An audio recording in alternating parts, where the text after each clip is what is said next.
Hi, everybody. Welcome back to Evermore YouTube channel. It's Chris back with a match preview for Newcastle United's weekend game against Crystal Palace at St James's Park. It's been a really quiet week for Newcastle United, hasn't it, in terms of the news and not. So thank God there's a football match to talk about.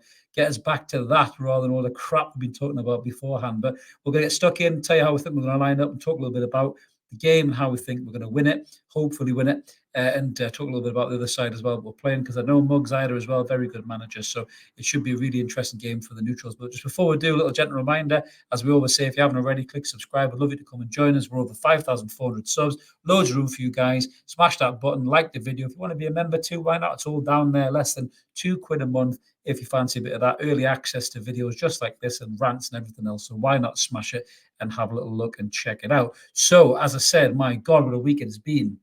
Sandro Tonali has dominated the news headlines for Newcastle United, as well as some sponsor deals as well, getting done with Saudi Airlines and everything else in the background. But generally, it's all been about the whole situation around Sandro Tonali. We still don't know what the ban is going to be. People are saying it's going to be 12 months plus. There's so many people saying 12 months plus. It looks like it is going to be 12 months plus. And apparently he is able to play this weekend, but I'd be absolutely astounded if he plays for Newcastle United this weekend. I really would do. And I think secretly behind the scenes, Eddie Howe will be livid about this. And I just cannot see him playing Sandro in this fixture. But let's get stuck in. This is how I think the lads are going to line up. Good injury news for us. It looks very much like Botman and Gordon. Well, certainly Gordon's going to be back from suspension as well, but it also looks like Botman has shaken off an injury as well that obviously kept them out for the last few games, his knee injury to get back to fitness. And I think Botman will start, so I think we'll see that steady back five that served us so well. In the midfield, I do not see Sandro Tonali in this midfield at all. I don't even see him on the bench, to be honest with you. Joe Linton is back as well from injury, which is brilliant. I don't think we'll start Joe Linton in this game. I think we'll be conserving his energy after he come back a bit too soon last time and pulled up again. So I think we'll have that industrious midfield of the Brazilian maestro in the middle, surrounded by a couple of Geordie legends next to him in terms of Elliot Anderson and Shaw Longstaff, Shields and the Bay's finest. They're playing really well, and that's also going to soften the blow, I think, for whatever ban is going to come from Sandro Tonali. I think Louis Miley will be on the bench as well, which would be brilliant to see him get some Premier League minutes as well. In amongst the shitstorm around Tonali, there's a little bit of something magic that could happen there with Louis Miley, and I predict that the young lad will grab it with both hands.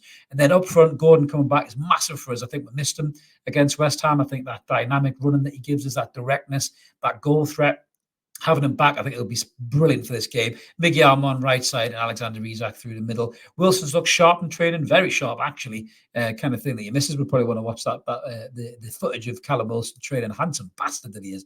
But it'd be good to see Wilson fit as well. He's got a good goal scoring right against Palace. So, but I think he'll be on the bench. Wilson, I can't see him starting this game. I think Isak will be back fit. I think he's shaken off this injury as well that was causing trouble and causing him to pull out the Swedish squad. So Alexander Isak, that hasn't gone to play for Sweden, is a good asset for Newcastle United because he'll be sharp and fit and raring to go. So that's how I think that we're going to line. A little bit about the Palace team news. I mean, Palace are missing two of their biggest players, really, in terms of Eze and Elise. They're massive players for Palace. You know, two players have been linked with moves away, like City and Chelsea over the last few years, and really good footballers. So I think the fact that they're missing them is massive for us. And they've got quite a few players missing as well. In terms of the line, I think Decore will be coming back into the midfield, so he'll bolster that a little bit as well. But they've got some decent players there. Joachim Andersen is a player that we've looked at. Marcus Guy is another player, England international as well, centre half, really good defender.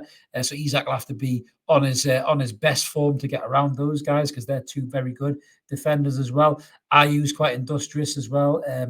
Edouard and Mateta's a handful. So these won't be mugs. You know, they're sitting just below us in the table. I think they're sitting in ninth and we're in eighth. So they're only 1 point behind us. So they haven't had a completely shit start to the season. Roy Hodgson is a very experienced manager as well. So I don't think this is going to be an easy game for Newcastle United whatsoever. But at home with that crowd, with War Flags, with the Raw, with Gordon back, with Joe Linton back off the bench, with Isak hopefully sharp, with Botman back at the back as well, I can see a Newcastle United victory in this game. My prediction for this is I think we're going to win this game 2-0.